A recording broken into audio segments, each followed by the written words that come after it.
Praised be Jesus Christ, now and forever. So, as the fancy graphic says, this is the pastor's report. This might be a semi-regular feature where I can give a little update on some of the things that are going on in the parish, especially now since we don't currently have a bulletin, at least not a paper copy of the bulletin. You can still get a digital copy from our website. I've also put a link below. But this gives me another way to share with you what's going on and maybe even give you a little more detail, sort of a more personal way to give you the news of what's happening here at the parish. First of all, I want to congratulate our teachers.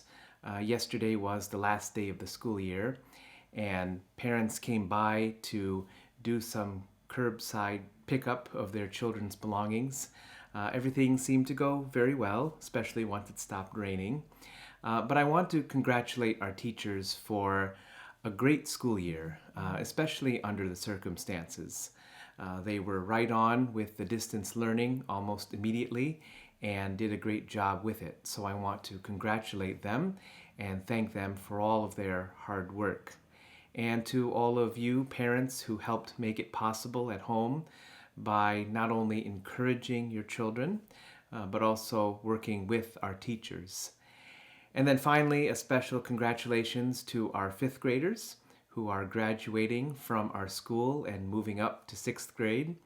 I wish we could have done all the fun things for you in your last year here, but hopefully we can make up for some of that during the summer. We'll still have the annual Moving Up Mass in a couple of weeks, along with our kindergarten graduation. So I look forward to seeing you then. Speaking of our school, we are now accepting applications for the 2020-21 school year.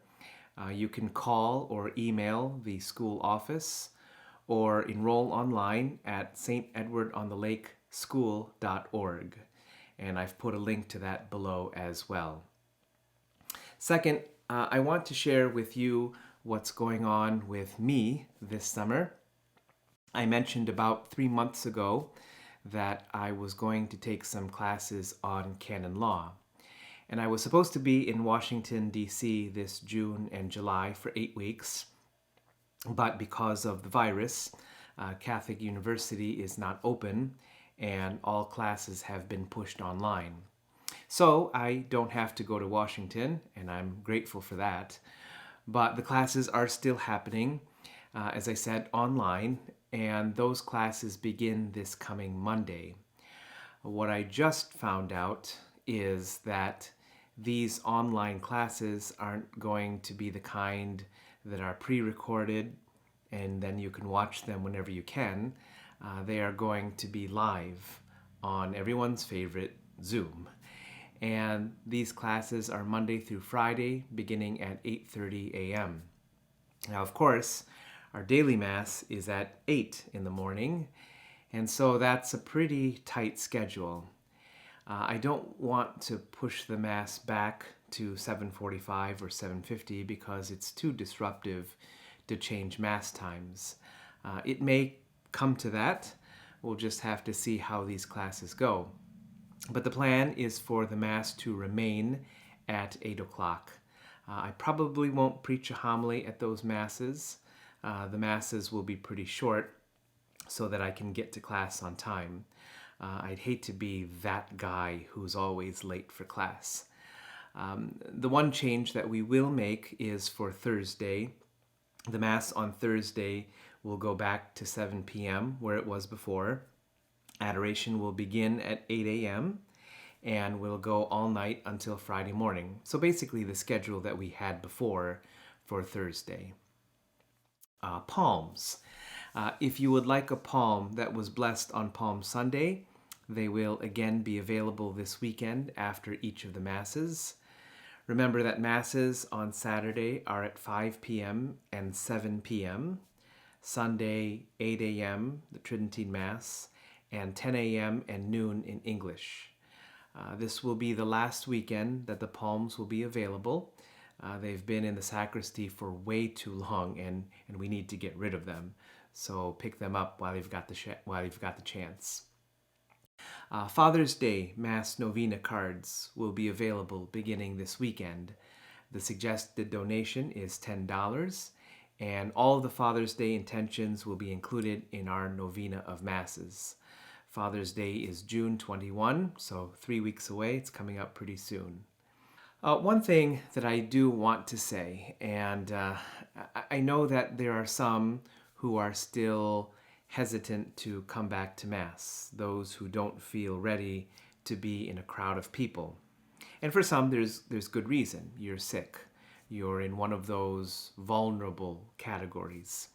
And that's why the obligation to attend Sunday Mass has been dispensed until September 6th, so that if I really feel that it's wise for me to stay home, I can without feeling guilty or worrying that I'm committing a grave sin. The church is basically saying it's okay to stay home for a good reason. And that's actually always been the case. If you're sick, you have the flu or something contagious, it is a reasonable reason to stay home. But dispensing from the obligation to attend Mass is not meant to be something where I can say, oh good, I don't have to come to Mass, so I won't. I'll just watch it on the computer or EWTN because that's more comfortable. The live stream Masses, which I'm glad that we can still do, are really there for those who can't come to Mass. During the shutdown, that was everyone. But now that we can come to Mass, it's really important that we do. Again, if you're sick, stay home. If you have been exposed or if you're in one of those vulnerable categories, etc., you can stay home. But if you can come, it's really important that you do. First of all, we want to see you there.